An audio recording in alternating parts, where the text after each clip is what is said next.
Well, overnight, as you heard, gold reached yet another record high before easing back. Oil is heading towards its highs of 2008 as the unrest in the Middle East continued. Now, that's prompted a warning, as you heard about earlier, from the International Monetary Fund that higher oil prices could put the global economic recovery at risk, although the US Federal Reserve believes higher commodity prices will only have a temporary impact on inflation in the United States. For more now, I'm joined by our regular commodities analyst, Jonathan Barratt. Thanks, Jonathan, for joining us. So let's take a look at gold. We've seen so many natural disasters. There's a lot of uncertainty about the economic future. Is that what's driving the gold price? It is at the moment. Gold's been driven because we've got expectations on inflation, and I think that's one of the key that everyone's talking about at the moment. Also, we've gone through a stage where people can get access to investments in gold a lot easier, and it's the investment demand which has also helped to drive gold prices to these levels. We are actually in we have more gold on the market than we actually need. So when you look at the supply-demand, we're actually in more supply. So it is expectations and investment that is actually driving the gold price. So it's nearly at $1,500 an ounce. You expect it to break through that barrier soon? No, I think it's going to have to do a little bit more work. We're going through these changes, and it's been aired within the community or in the general economic world that there are changes afoot in the global economic situation. So I think gold will eventually get there, but it might take a little bit more of a journey to actually reach those levels. And how about silver again? We're seeing that at a 31-year high. That's a rubber band at the moment, I'm afraid. Silver has been driven by investment demand.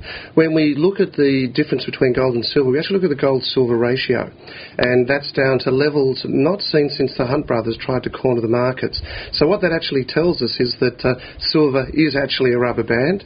It will snap and it will come back pretty soon at some stage. So at the moment, if anything, I think I'd be selling my silver positions and perhaps maybe even moving a little bit into gold. Well, of course, oil is the big one, though.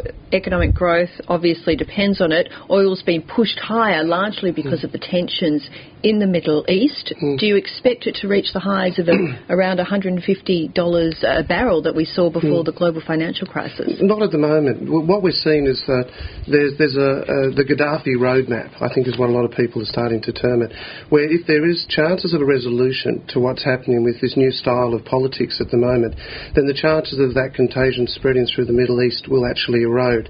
So as a result of that, we can start to take off that premium that we built into the market on the Middle East, if in fact we can get over Gaddafi in Libya or that civil war actually ending. How serious are the supply disruptions being caused by the civil war in Libya? Well, that's the interesting thing, because we really don't have major supply issues.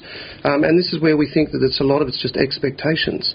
And when you look at the market, which is at longs or record open positions for the oil market, or levels that we haven't seen since about 2006, I believe, then you can really get a sense that it is pure expectations that drive in this market, nothing else. Supply and demand is not an issue. In fact, we're at 7-year highs in terms of stocks at Cushing in Oklahoma. So that just gives you a bit of a feel to say that if things change, then oil prices can come down pretty quickly. Now, that's provided the situation in the Middle East calms down. Let's hope so. Now, the International Monetary Fund, though, is saying that higher oil prices could hit economic growth. So that's quite a serious warning that they've put out. It is, and it will.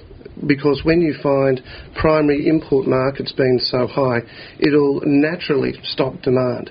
And combine that not just with what the IMF has said, but also combine it with interest rates in the developed world all starting to move higher.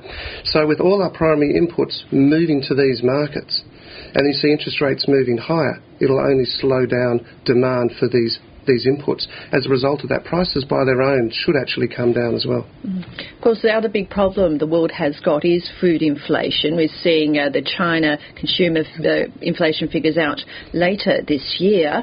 Is that going to continue? Look, this is one of the unpredictable things that we're sort of all trying to work out.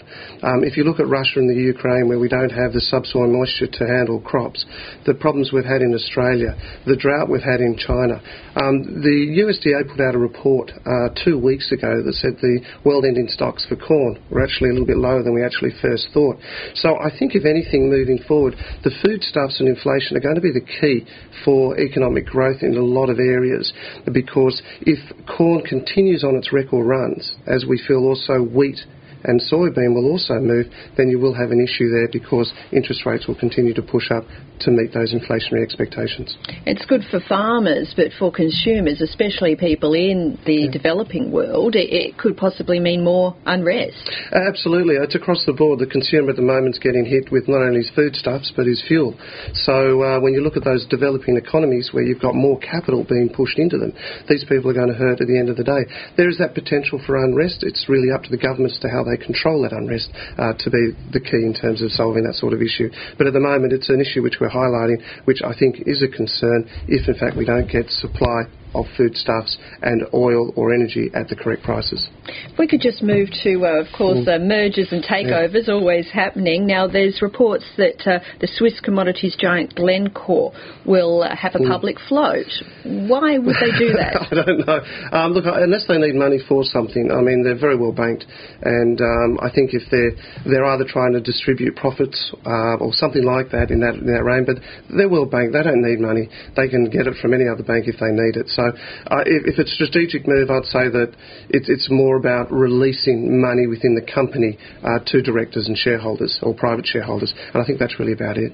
Now, we saw in Australia BHP Billiton and Woodside Petroleum hosing down takeover speculation yesterday. Is that going to be an ongoing issue, though? Does Woodside remain a target? I think Woodside does, because Woodside has that oil, certainly has that link to natural gas.